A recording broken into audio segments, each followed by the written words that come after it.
Sir ಒಂದು ನನ್ನ ತಲೆಯಲ್ಲಿ ತುಂಬಾ ದಿನದಿಂದ ಅಥವಾ ನಾನು ಮಾರ್ಕೆಟ್ ಬಂದಾಗಿಂದ ಅಥವಾ ಬೇರೆಯವರ ಒಪಿನಿಯನ್ ಏನಂದ್ರೆ ಸ್ಟಾಕ್ ಮಾರ್ಕೆಟ್ ಅಂದಿದ ತಕ್ಷಣ ಗ್ಯಾಂಬ್ಲಿಂಗ್ ಅಥವಾ ಜೂಜು ಅನ್ನೋ ತರ ನೋಡ್ತಾರೆ.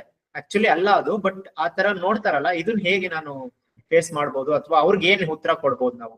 ನೋಡಿ, ಒಂದೇ ಪ್ರತಿಯೊಂದು ಫೀಲ್ಡ್ ಅಲ್ಲೂ ಎಲ್ಲಾ ಬಿಸ್ನೆಸ್ ಅಲ್ಲೂ ಅದರದ್ದೇ ಆದಂತಹ ಲಾಭದ ಸಾಧ್ಯತೆಗಳಿರುತ್ತೆ. ಈಗ ಎಲ್ಲೋ ಒಂದು ಜನರಲ್ ಆಗಿ ಒಂದು ಬಿಸ್ನೆಸ್ ಅಲ್ಲಿ ಒಂದು 40% ವರ್ಷಕ್ಕೆ ಲಾಭ ಬರ್ತಾ ಇದೆ ಅಂತಂದ್ರೆ ಅದರಲ್ಲಿ ಇನ್ನೂ ಸ್ವಲ್ಪ ಶ್ರಮ ಪಟ್ರೆ ಒಂದು 50% ಇನ್ನು ಸ್ವಲ್ಪ ಆ ಕಡೆ ಈ ಕಡೆ ಇರ್ಬೋದು. ಅದನ್ನ ಬಿಟ್ಟು ಎಲ್ಲಿ ಯಾವ್ದು ಸಾಧ್ಯವೋ ಅದಕ್ಕಿಂತ ತುಂಬಾ ದೊಡ್ಡದನ್ನ ಇಟ್ಕೊಂಡ್ಬಿಡೋದು.